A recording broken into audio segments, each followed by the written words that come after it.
This is the fourth video in a series that I'm posting in which I will be detailing how I'm going about developing a 64k SRAM card for the Altair 8800. So far in the previous videos I've got as far as developing the logic circuit that allows the Altair to control the card, and also the decoding circuit that enables the Altair to select different blocks of RAM within the card, and this also allows us to enable or disable certain 16k blocks within the card memory space. In this video what I want to do is look at integrating the SRAM device that I'll be using into these circuits so that it can be accessed by the Altair, and then we can start looking at the final design for the card. So what I did is look at the requirements for the SRAM chip that I'll be using, and then looked at the control logic to see what needed changing to accommodate it. It's kind of the reverse way you'd normally design a system like this, but because the Altair has some fairly quirky ways of accessing memory cards, I thought it would be easier and quicker to do it this way around. Now, there are two major differences between the Toshiba SRAM chip that I'll be using and the Semi 4200 chip that was on the original card. The first of those is fairly straightforward, in that on the original card you had an active low for read and active high for write. In other words, the read-write line was low for a read and high for a write, whereas in the Toshiba chip it's the other way around. It's an active low for write and active high for a read. But that was quite easy to accommodate. It was just a case of removing the inverter that was in this position on the original schematic, and then we have the correct logic for the read-write line. The second difference is a bit more significant. If we look at the datasheet for the Toshiba chip, we'll see that although it's an 8-bit parallel RAM, it only has one port. So it's a single port RAM. It only has one set of pins for data. So those pins perform both the data in and the data out functions, whereas on the Semi 4200 they have separate input and output pins for the data.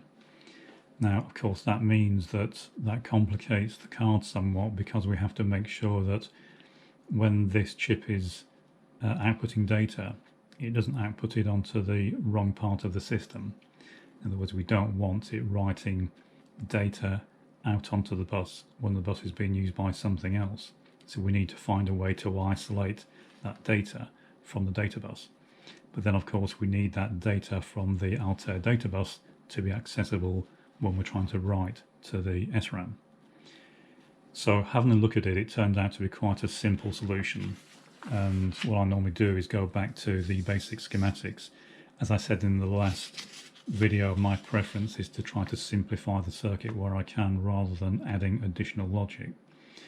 So looking at the requirements, we have a read-write line here that is low when we want to do a write and high when we want to do a read. And I'm using 74LS245 buffer chips on the input to the card.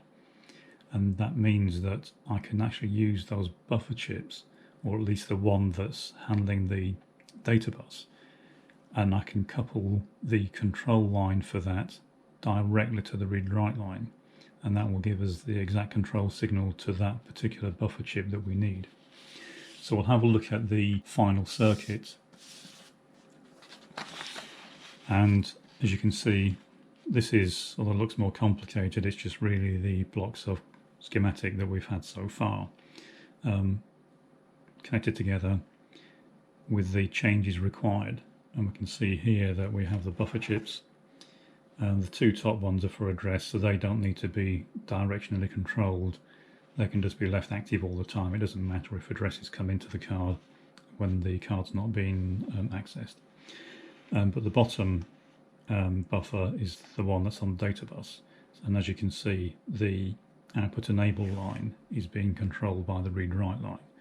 And obviously the idea here is that when we are reading data, this is disabled and data goes out of the other end of the card, so to speak.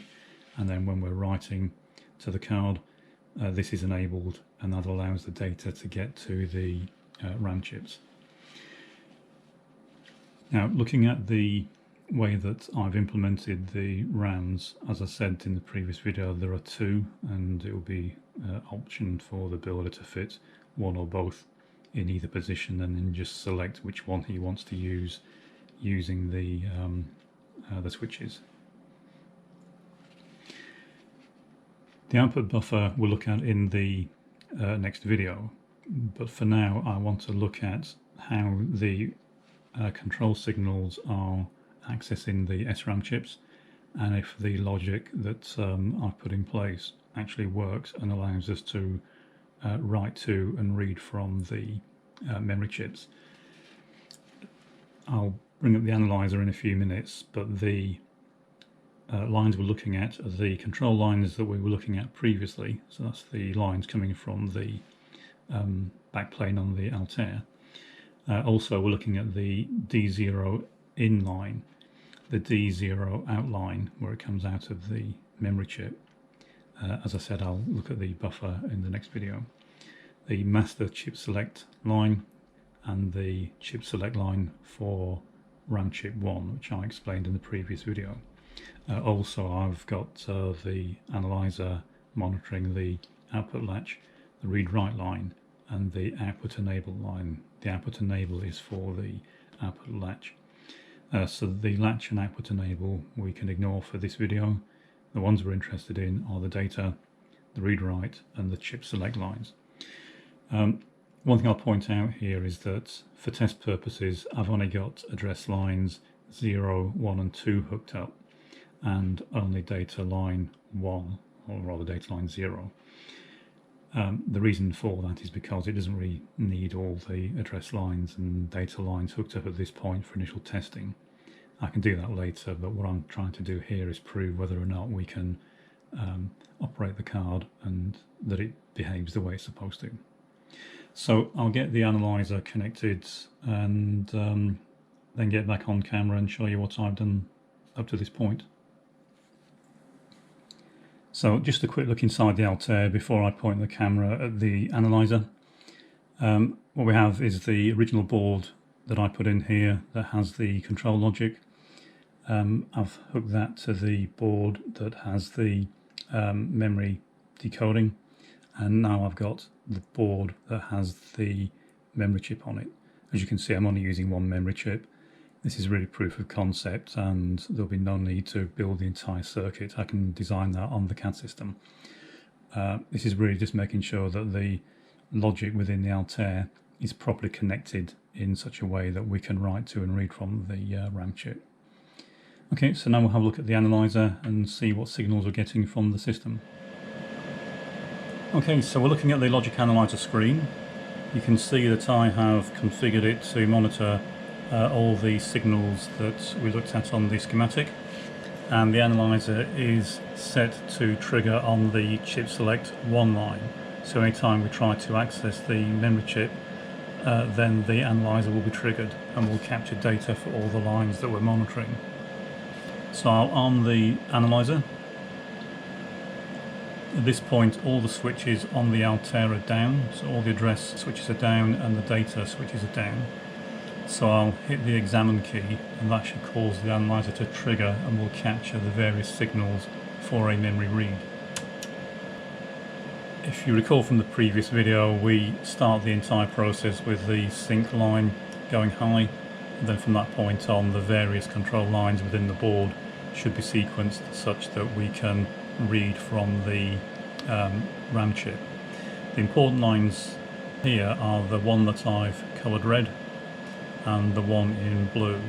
The one in blue we'll look at in the next video in more detail, but that's the line that controls the output latch. That's what puts data onto the bus on the Altair.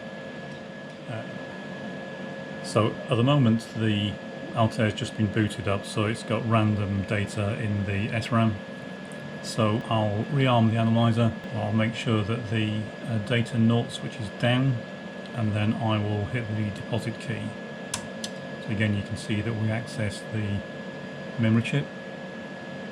We have the memory read-write line on the Altair going high. We have the read-write line on the memory card going low, which is what we need it to previously it went high, but we need it for this RAM to go low.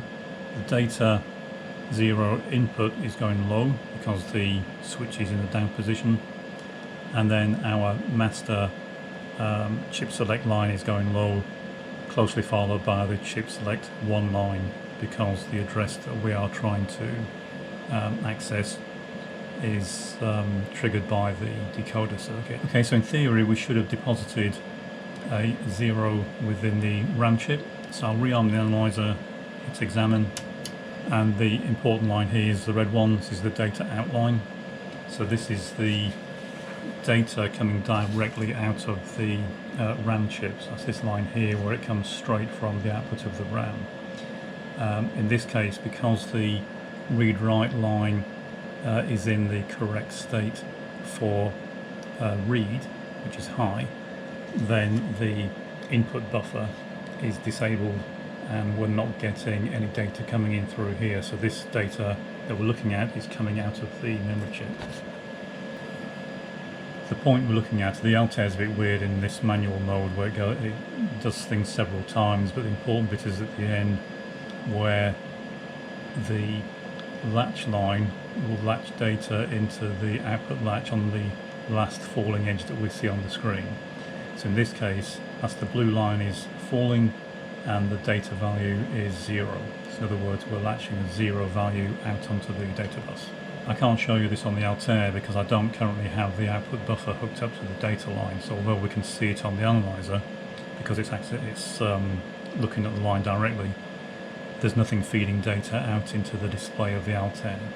I wanted to make sure this works before I start feeding signals out into the back plane of the Altair. Okay, so we're getting a 0 value, but we need to see if we can change that by writing a 1 to that location. So I'll write a 1 to the location. I'm going to set the data 0 switch to the up position, and I'm going to hit deposit. I'll re-enable the analyzer first. We'll be able to see what it's doing. I'll now hit the deposit key, and we can see that the data in value is now high, where it was before it was sitting low because we were feeding a 0 value in previously. I'll now rearm the analyzer. I'm going to put the data 0 key down so we don't change the address we're going to examine, and I'm going to hit the examine key, and we should be able to examine the address that we've hopefully just written a 1 to. And as we can see, the red line at the point where the latch is dropping is now high, so we're now accessing a value of 1 from the memory chip. Just to make it a bit clearer, what I'll do is I'll now write a 0 to the same location without changing the analyzer display. So I've just deposited a 0. I will now rearm the analyzer and we'll do an examine of the same address, and the important thing here is that the red line should drop just where the final falling edge of the latch occurs. So I'll now hit examine, and as you can see, we're now reading a 0 from the memory chip. And all we need to do now to have this circuit fully functional so that the Altair can read data is to hook up the output buffer to the address bus, and then this data will be available to the Altair. So that's what I'll do in the next video. That's it for this one. Any questions, then please drop a comment.